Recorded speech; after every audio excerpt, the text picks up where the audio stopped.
이 마음에 병이 생기는 원인이 대부분이 마음에서 생긴다 그랬어요.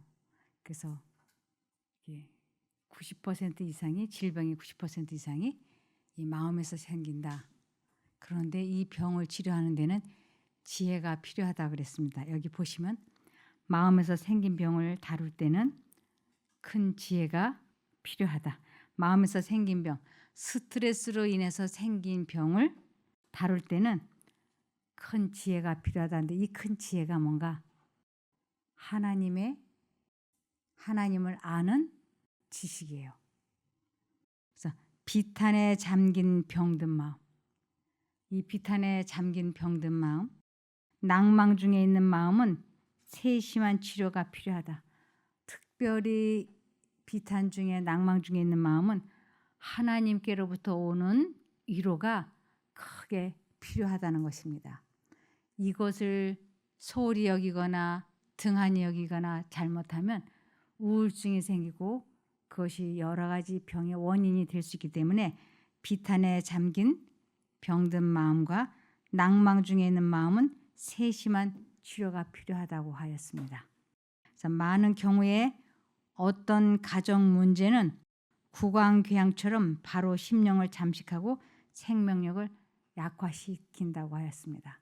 이 가정 문제, 부부간의 문제, 부모 자식 간의 문제, 고부간의 문제, 이러한 일들이 생명력을 약화시킬 수 있다고요. 그리고 때때로 죄에 대한 죄책감이 체질을 서서히 약화시키고 마음의 균형을 깨뜨리는 경우가 있다. 그래서 여러 가지 문제들보다도 그 중에 생명력을, 심령을 약화시키는 것이 어디에서 주로 되느냐면 가정 문제라고요. 그리고 그 다음에 죄책감이라고. 그래서 이 가정 문제와 죄책감 문제가 이 건강에 지대한 영향을 미친다고 하는 것입니다. 그래서 특별히 이 가정은 화목해야 되는데 잠언 17장 1절에 보시면 마른 빵 한 조각만 있어도 가난해도 화목한 것이 먹을 것을 많이 차려놓고 싸우는 집안보다 낫다. 먹을 것을 많이 차려놓았던 건 아주 경제적으로 부유해도 가난해서 화목한 것이 부유하고 싸우는 것보다 낫다라고 말씀을 하시는 것이에요. 그러면서 이 가정 문제라든지 아니면 자기 자신의 어떤 질병이라든지 어떠한 장애 문제라든지 경제 문제라든지 이런 것이 마음이 짓눌린 사람은 예수님께서 다 내게로 오라고 말씀을 하셨어요. 마태복음 12장 28절에 수고하고 무거운 짐진 자들아 다 내게로 오라 내가 너희를 쉬게 하리라. 쉬게 한다 이것은 내가 너희를 치료해 주겠다 이런 뜻이에요. 그래서 우리들이 마음이 상해서 어떤 질병이나 어려움이 생겼을 때 하나님께로 돌아가는 것만큼 큰 좋은 대책이 없는 것입니다. 그래서 여기에 보면 하나님의 아들은 예수님은 사람의 마음에 불붙은 복음에 대한 적개심을 민감하게 느끼셨고 사람들이 예수님을 사랑하지 않고 적개심을 갖고 있는 그 유대 민족들을 보셨을 때 이분이 많이 괴로우셨습니다. 그래서 민감하게 느끼셨고 가정에서의 적개심이 예수에게는 가장 고통스러운 것이었으니 예수님은 당신의 가정에서 당신을 배척하는 그 이웃 형제들 그들로 인해서 많이 힘들어 하셨어요. 그래서 가정에서의 적개심이 예수에게는 가장 고통스러운 것이었으니 이는 예수의 마음이 친절과 사랑으로 충만해 있었고 또한 그는 가족 관계에 있어서 친절한 관심이 좋음을 알고 계셨던 까닭이다. 이 가족 간에 화목하고 친절하고 위로와 격려를 주고 이러는 것이 얼마나 중요한지를 예수님은 아셨어요. 그래서 이 가정의 불화는 사실은 사람의 생명력을 악화시킨다고 할 수 있습니다. 그러므로 잠언 17장 22절에 마음의 즐거움은 양약이라도 심령의 근심은 뼈를 마르게 하느니라. 이 무엇보다도 부부간에 부모 자식간에 서로 사랑하지 못하고 포용하지 못하고 이해해 주지 못하면 이것이 아주 뼈가 녹는 것 같은 고통을 느낀다고요. 저도 제 남편과 이렇게 말다툼을 하거나 서로 기분이 좀 나쁘면 저도 이 뼈가 녹는 것 같은 걸 느껴요. 아주 힘이 들어요. 그래서 하나님께서는 우리들에게 이 가정의 불화는 뼈가 마르느니라 그랬는데 이것은 다른 말로는 골수를 찌르는 것 같은 괴로움이라 그래요. 그 이웃 형제들의 그들의 비난은 예수의 골수를 찌르는 듯하였고 그랬어요. 예수님의 그 아주 피가 마르는 것 같은 뼈가 마르는 골수를 찌르는 듯한 괴로움은 그들의 비난을 들을 때였다고. 심령은 기진하고 비탄에 젖었다. 예수님이 그 이웃 형제들로 인해서 아주 기진하고 비탄에 젖었다고. 그들은 하나님을 믿노라고 공언하였고 하나님을 옹호한다고 생각하였으나 하나님이 육신이 되셔서 저들과 함께 계셨어도 하나님을 알지 못하였던 것이다. 이 동정녀 마리아는 호라비에게 시집을 갔어요. 그래서 호라비도 그냥 호라비가 아니고 사별을 해서 그 자기 자식이 줄줄이 많았어요. 아들도 여러 명 있었고 딸들도 여러 명 있는 그러한 나이 많은 남자에게 이 예수님이 시집을 간 거예요. 마리아가, 예수님의 어머니가 마리아가. 그래서 그 성령에 의하여 예수님이 태어났기 때문에 그들은 이미 나이가 많았어요. 목수 요셉의 아들과 딸은 나이가 많았어요. 그러니까 그들이 예수님을 자기들이 어떻게 충고하고 가르치려고 하는 거예요. 그래서 예수님이 그들의 말을 따르지 않으니까 그들이 예수님을 이렇게 좋아하지 않았어요. 이것이 예수님의 골수를 찌르는 듯하였고 심령은 기진하고 비탄에 젖었다고요. 그래서 예수님은 어디 가서 이 위로를 받으셨는가? 이런 일들은 예수의 가시는 길을 가시밭길로 만들었다.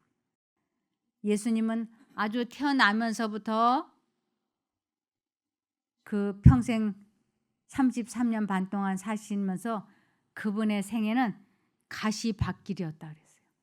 근데 특별히 이분의 가시는 길을 가시밭길로 만든 사람들이 누군가 하면 바로 목수 요셉의 아들과 딸들이었어요. 그래서 가정에서의 몰 이해로 너무 괴로우셔서 그리스도께서는 그런 오해가 없는 곳으로 가셔서 유안을 얻으셨다. 그리스도께서 즐겨 찾아가신 한 가정이 있었는데 그 가정은 나사로와 마리아와 마르다의 집이었다. 믿음과 사랑의 분위기 속에서 예수의 마음은 평안함을 얻으셨다. 그러나 그것은 잠깐이었어요. 그러나 예수의 거룩한 사명을 이해하고 인류를 위하여 지신 짐을 알 수 있는 사람은 세상에 한 사람도 없었다. 그는 종종 홀로 계셔서 하늘 아버지와 교통하실 때에만 위안을 찾으실 수 있었다. 우리 예수님께서 하늘 아버지와 교통할 때만 그 마음이 위로를 얻고 평안하셨던 것처럼 우리들도 가정에서나 직장에서나 어떤 어려움이 있을 때 이것을 사람의 귀에다 털어놓지 말고 이것을 하나님 앞에 구하면 하나님께로부터 오는 위로가 최고의 위로다라고 말씀을 하셨어요. 고린도 후서 1장 3, 4절에 보면 이 말씀이 있습니다.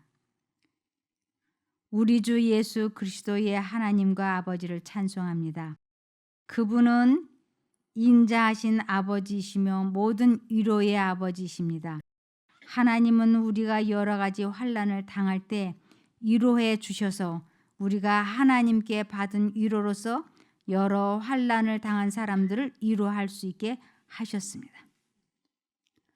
내가 어려움에 있을 때 하나님께로부터 위로를 받는 체험을 한 사람은 다른 사람들이 어려움을 당할 때 내가 받은 위로를 하나님께 받은 그 위로를 다른 사람들에게 전해 주어서 그 사람들도 하나님께 위로받을 수 있게 도와준다고요.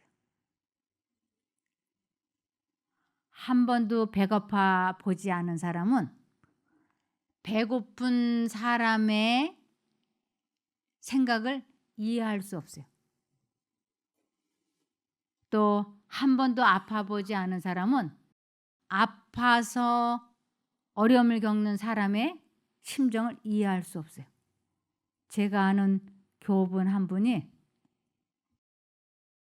직장암에 걸려서 그 수술을 하고 아주 어려움을 겪고 있는데 그 남편이 한 석 달, 넉 달은 잘 이렇게 해주는 듯 하더니 나중에는 바람을 피는 거예요. 그러니까 이 여자분이 아주 견딜 수 없는 그 상처와 질병으로 어려움을 겪었어요. 그런데 그분이 사람의 귀에 아무리 이걸 털어놓고 사람에게 아무리 위로를 받아도 채워지지 않는 거예요, 여기가. 그런데 그분이 말씀을 읽고 기도를 하면서 위로의 하나님을 경험한 거예요. 그리고는 자기와 같은 어려움을 당하는 사람들에게 자기의 경험담을 이야기해 주면서 위로는 하나님께로부터 받는 것이 최고다. 그것만이 나를 회복시켜 주실 수 있는 능력이 된다고 하는 것이었어요. 그래서 우리들이 나 자신이 위로받기 위하여 하나님 앞에 무릎 꿇고 말씀을 읽는 것이 가장 좋은 합리적인 일이라고 하는 것입니다. 그러면서 그것을 지속적으로 유지하는 방법이 뭔가? 이것이 데살로니가전서 5장 17절에 쉬지 말고 기도하라는 것이에요. 그것만이 이 위로를 계속해서 유지할 수 있다고요. 우리의 친구들이 우리를 많이 도와주고 많은 실패에서부터 구해주지만 그러나 가장 치열한 싸움은 우리 자신의 겟세마네 그늘에서 아니면 쓸쓸한 자신의 야복강에서 싸워야만 하는 것이다. 그 외롭고 은밀한 장소에서 유혹자와의 생사를 가르는 투쟁이 일어난다. 거기서 그대와 나는 홀로 승리를 얻거나 아니면 처절한 패배에 빠지게 된다. 우리는 각자의 씨름이 있다고요. 내가 위로받기 위해서 이것도 해보고 저것도 해보고 사람들과 어울려보고 여행도 다녀보고 많이 듣고 다 해봐도 최종적인 위로는 예수님이 겟세마네 동산에서 아버지 하나님께 굴복하고 엎드렸던 것처럼 야곱이 야복 강가에서 하나님께 기도해서 승리하고 자굴복을 했던 것처럼 우리 각자도 누구도 도와줄 수 없는 나 혼자만이 서야 되는 무릎을 꿇어야 하는 겟세마네 동산이 우리 각자에게 있다고 하는 것이에요. 각자만이 야복강가가 있다고 하는 것이에요. 그러면서 이 마음이 비탄과 슬픔으로 무너지지 않도록, 외로움으로 무너지지 않도록, 괴로움으로, 유혹으로 무너지지 않도록 마음을 지키라고 말씀을 하셨어요. 잠언 4장 23절입니다. 그 무엇보다도 내 마음을 지켜라. 마음은 생명의 근원이기 때문이다. 이 마음을 지키는데 사력을 다하라고. 어떻게 하면 마음을 지킬 수 있는가? 끊임없이 기도하라. 끊임없이 어떻게 기도를 하는가? 24시간 무릎을 꿇고 앉아 있어야 되는가? 그게 아니고 눈을 뜨고 길을 걸어가면서 사람들과 대화를 하면서 운전을 하면서 식사를 하면서도 내 마음과 정신이 하나님께 고정될 수 있게 계속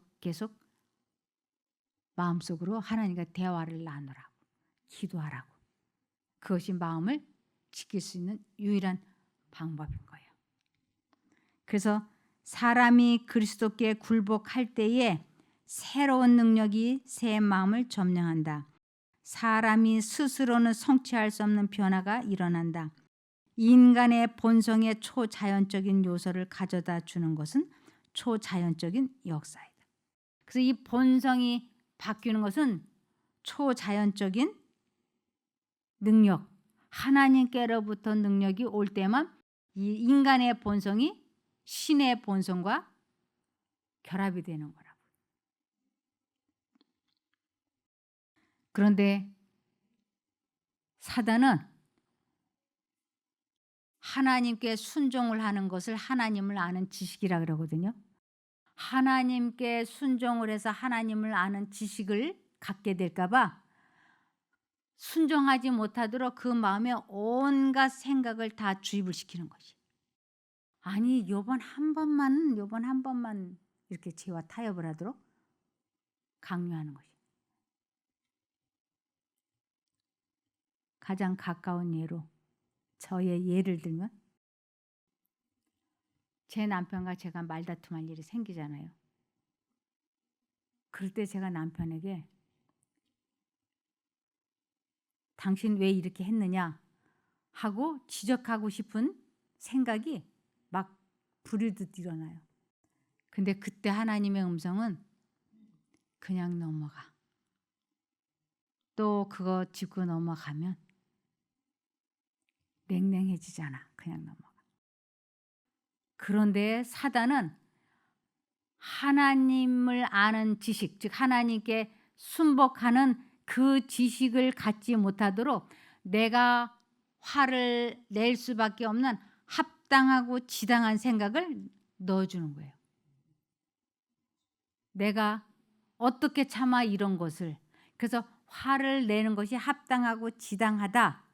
내가 이 사람에게 이때 그냥 넘어가면 나를 바보같이 여기고 앞으로 나를 계속 이렇게 대할 것이고, 그러니까 이것은 꼭 짚고 넘어가야 된다는 합당하고 지당하다는 생각을 계속 넣어주어서 하나님을 아는 지식을 갖지 못하도록 극렬하게 해방을 하는 거예요. 그래서 요번 한 번만 남편에게 확실하게 짚고 넘어가고 내일부터는 다시는 그러지 마라. 한쪽 마음은 지금 그만둬야 돼. 지금 따지지 마. 하나님께 이 문제를 맡겨라. 이런 두 가지 생각이 들어올 때 내가 이제 어느 쪽인가는 선택해야 돼. 어느 쪽인가. 막 갈등을 하다가 내가 안 싸우겠다. 그래서 싸우지 않겠다고 이 남편을 버릇을 고쳐놓으려고 했던 이 생각을 딱 버리겠다고 결심을 할 때 싸우지 마. 싸우면 안 돼. 했던 그 하나님의 생각이 내 마음속에 샥 들어오는 거예요. 그 생각이 내 마음속에 들어올 때 그 싸우고 싶은 감정이 아주 한순간에 싹 사라져요. 이것을 체험하는 것을 하나님을 만났다. 하나님을 안다. 하나님을 믿는다. 하나님을 사랑한다. 이러는 거예요. 이것을 반복하면 우리의 품성이 점점 예수님을 닮아가는데, 화를 잘 내던 사람이 화를 안 내는 사람으로 바뀌는 것을 본성이 바뀌었다 그래요. 그러니까 이것은 한 달, 두 달, 1년, 2년, 10년, 20년 해가지고 될 일이 아니고 내 생명이 멈추는 그날까지 가야 돼요. 그래서 아무도 내가 구원받았다고 말할 수 없어요. 왜냐하면 오늘은 내가 예수님을 불러서 승리했지만 내일은 또 내가 사단에게 져가지고 남편과 싸울 수 있으니까. 그래서 내가 오늘 승리했다고 자만심에 빠지면 내일은 또 곤두박질 칠 수 있으니까, 아무도 내가 구원받았다, 거듭났다, 성화됐다, 완전하다라고 말할 수 있는 지점이 없다고 하는 것이에요. 그래서 여기에 보면 고린도후서 10장 5절에 하나님을 아는 지식에 대항하는 온갖 교만한 생각들을 물리쳐, 지금까지 제가 쭉 설명해 드렸잖아요. 물리쳐 모든 생각들을 사로잡아 그리스도께 복종시킵니다. 그 화를 내는 것이 합당하고 지당하다고 하는 그 모든 생각을 다 굴복하는 것이에요. 그것을 하나님을 아는 지식에 대항하는 온갖 교만한 생각들을 물리쳐 모든 생각들을 사로잡아 그리스도에게 복종시킵니다. 이것을 자아, 포기, 자아, 희생, 자기를 부인한다라고 하는 거예요. 그래서 이렇게 되려면, 즉 잡념을 막아낼 수 있는 확실하고 유일한 방법, 내 감정을 다스리고 생각을 통제시킬 수 있는 아주 유일한 방법은 시편 25편 15절에 내가 언제나 여호와를 바라봅니다라는 것이에요. 여호와를 바라본다라고 하는 건 언제나 하나님을 생각한다라는 것이에요. 언제나 바라보는 게, 언제나 생각하고, 그리고 선택하는 거예요. 그래서 내가 언제나 여호와를 바라봅니다. 왜냐하면 그 이유는 내가 덫에 걸리지 않도록 막아주실 분이 주님밖에 없기 때문입니다. 왜냐하면 내가 덫에 걸리지 않도록, 사단이 주는 생각에, 잡념에 걸리지 않을 수 있는 방법이 언제나 이 안테나를 하나님께 고정시키는 거라고요. 이 방법 외에는 방법이 없더라고요. 제가 해보니까. 언제나 예수님을 잊어버리지 않겠다고 아주 결심을 해야지 돼요. 새벽녘에 하나님, 저는 하나님을 생각할 수도 없고 기억할 수도 없는 존재예요. 그러니까 하나님께서 제 마음속에 예수님의 이름이 생각나고 기억나게 도와주세요. 주님께서 제 마음속에 주님의 이름이 생각나고 기억나게 해주시면 제가 이유를 불문하고 주님을 선택하겠습니다. 저 좀 도와주십시오 하고 간절히 기도하고, 내가 절대로 하나님을 잊어버리지 아니하리라, 꼭 하나님을 선택하리라고 결심을 하면 아주 중요한 순간에 화를 이번 한 번만 내고 내일부터 참아, 아니야 화를 내면 안 돼 하는 이 중요한 순간에 오늘 아침에도 하나님의 이름이 생각나면 순종하겠다고 기도했지? 하는 생각이 마음속에 샥 들어와요. 그럴 때 이제 이쪽이나 선택을 해야 되는데, 이것은 절대절명의 순간이에요. 절대절명의 순간이에요. 이제 내가 선택을 해야 돼. 이쪽이냐. 그럴 때 평상시에 아주 이 문제를 놓고 결심을 하고 그것을 해서 기도했던 사람은 그 절대절명의 순간에 예수님 하고 그쪽을 확 선택을 해요. 이것을 자아를 굴복하는 그 지점까지 갔다라고 얘기를 해요. 그러면 승리하는 거예요. 근데 대부분이 이 절대절명의 순간에 하나님을 무시하고 화를 내버리고 말아요. 확 이렇게 분노를 쏟아내고 말아요. 이것을 자신과의 싸움에서 졌다라고 그래요. 그리고 나서 정신을 차려보니까 이 중요한 순간에 예수님이 생각나지 않아서 자기가 진 거예요. 그러면 아니 왜 버스가 지나간 다음에 뒤에다 대고 아무리 손을 흔들어도 안 되잖아요. 그것처럼 왜 내가 이 절대적인 순간에 예수님이 생각나지 않았을까? 그거는 자기의 기도가 부족하고 열망이 부족해서 그래요. 그리고 그때 분명히 두 생각이 들어오거든요. 마지막 순간까지 하나님은 포기 안 하세요, 우리를. 화내면 안 돼. 화내면 안 돼. 이렇게. 근데 화를 내고 싶어. 그래서 후천적으로 배양된 습관과 타고난 유전인자로 인해서 우리는 두 생각이 들어올 때 이쪽을 선택하는데 아주 길들여져 있어. 그리고 이쪽으로 가는 일은 너무나 힘이 드는 거예요. 그래서 여기에 보면 우리가 그리스도의 지배하심에 자신을 맡기지 아니한다면, 하나님을 선택하지 아니한다면 악한 자에게 지배당할 것이다. 우리는 불갑을 세상의 패권을 잡으려고 싸우는 두 큰 세력 중에 전자가 아니면 후자의 지배 아래 있게 될 것이다. 이 가운데는 없는 거예요. 중간지대라는 건 없어요. 하나님 아니면 사단이에요. 내가 어느 쪽을 선택할 것이냐, 그 선택력이 우리들에게 주어져 있는 거예요. 그러면서 나는 이제 이걸 배웠기 때문에 실천해서 이제 안심이다 라고 말할 수 있는 지점이 없다는 걸 이걸 보면 알 수 있어요. 우리는 많은 악습을 버릴 수 있을 것이며 얼마 동안은 사단과의 관계를 끊을 수 있을 것이다. 얼마나 다행스러워요. 그러나 순간마다 자신을 굴복시킴으로 하나님과 산 연락을 가지지 않는다면 우리는 정복당할 것이다. 그리스도와 개인적으로 친숙하고 계속적으로 교통하지 않는다면 우리는 원수의 마음대로 되어 마침내 그의 명령을 쫓을 것이다. 어떤 사람이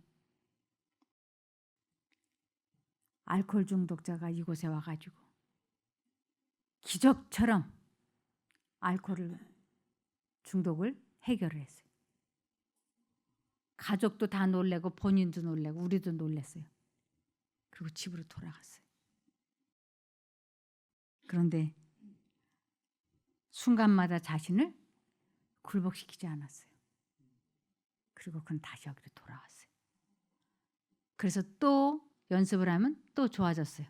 그리고 또 집에 가면 또 몇 달 지나면 또 이거 반복했어요. 이분이 이러한 자기 자신이 너무나 혐오스러운 거예요. 지금은 이분이 이곳에 오지 않아요. 정신병원에 들어가 있어요. 그래서 아무도 내가 온전하다, 완전하다라고 말할 수 있는 지점이 없어요. 그래서 여기에 보면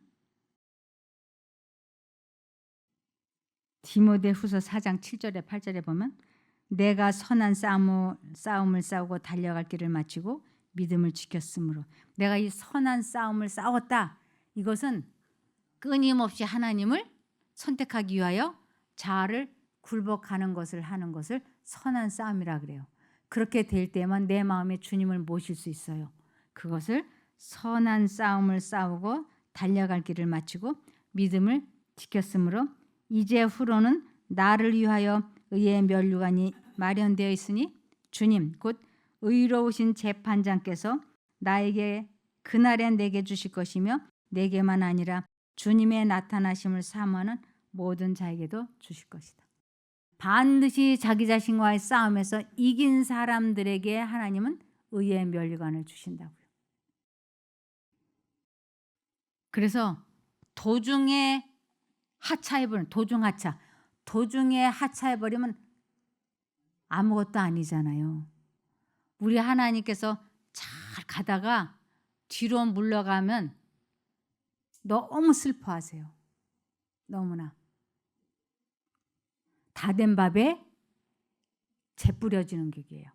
그래서 히브리서 10장 38절에 보면 나와 함께 의롭게 산 사람들은 믿음 때문에 생명을 누릴 것이다. 나와 함께한 사람들, 하나님과 함께 연결이 되어서 죄와 싸워서 이긴 사람들을 나와 함께 의롭게 산 사람들은 믿음 때문에 생명을 누릴 것이다. 그러나 믿음에서 뒤로 물러난 사람들을 내가 기뻐하지 않겠다. 기뻐하지 않는다는 건 내가 너무 슬퍼한다 이런 뜻이에요. 그래서 그 알코올 중독이었던 사람이 기적처럼 여기에서 끊고 가정으로 돌아갔다가 다시 재발을돼서 또 오고 또 이거 몇 번 할 때 하나님께서는 굉장히 많이 슬퍼했다고 하는 것이. 우리 부모들도 마찬가지예요. 부모들도 자식이 아주 공부를 잘하다가 PC방에 드나들면서 공부를 못해서 자기가 원했던 대학을 못 들어가면 그 자식보다 누가 더 마음 아파할까요? 부모가 마음이 찢어져요. 우리 하나님도 마찬가지예요. 그래서 히브리서 12장 4절에 보면 너희가 죄와 싸우되 아직 피 흘리기까지는 대항치 아니하고, 이 피 흘리기까지 대항한다고 하는 것은 완전한 자아굴복을 의미해요. 우리 예수님이 십자가에서 돌아가실 때 피 흘리고 돌아가셨다 그러잖아요. 완전한 자아굴복이에요. 그래서 너희가 죄와 싸우되 아직 피 흘리기까지는 대항치 아니하던 건 너희가 죄와 싸우기는 한지 완전한 자아굴복은 해보지 않았다 이런 뜻이에요. 이것을 또 다른 번역은, 쉬운 번역은 이렇게 되어 있습니다.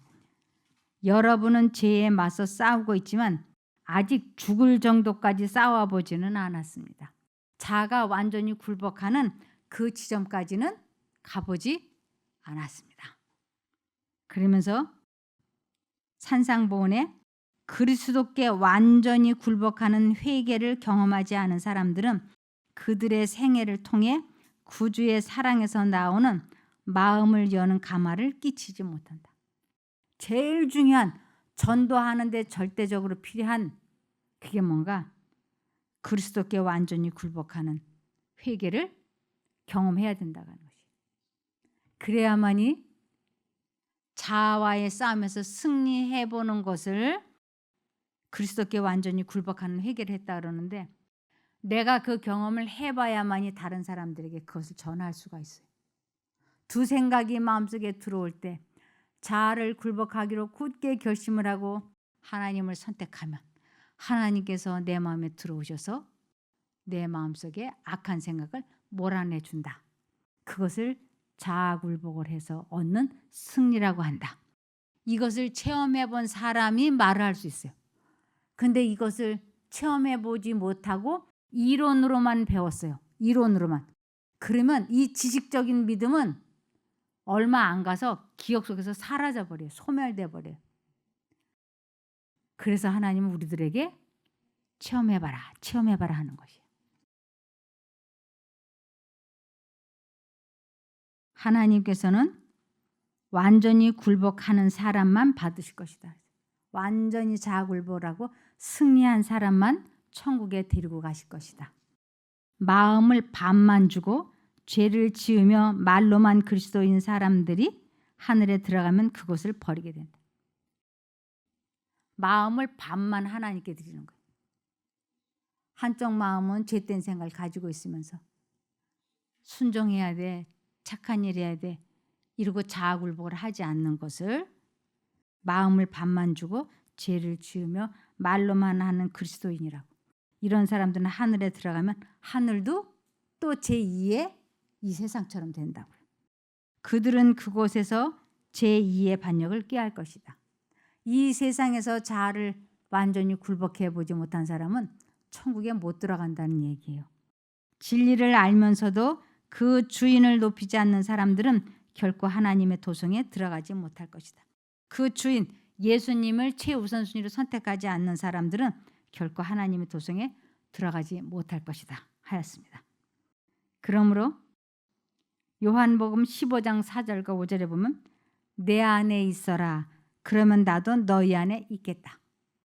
하나님이 내 안에 계시고 내가 하나님 안에 있다. 이건 무슨 뜻인가? 하나님께서 내 마음의 생각으로 말씀을 하셨어. 생각으로. 화내면 안 돼. 술 마시면 안 돼. 험담 말하면 안 돼. 이렇게 그분의 생각이 내 마음에 들어오면 내가 내 안에 있다라고 하나님은 말씀하세요.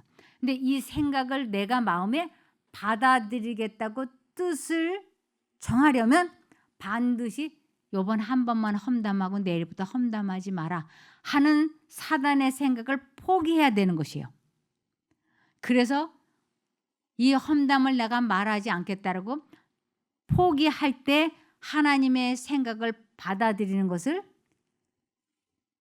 내가 내 안에 있고 내가 내 안에 있다. 즉 생각을 서로 하나님과 내가 주고받고 있다. 이런 뜻이에요.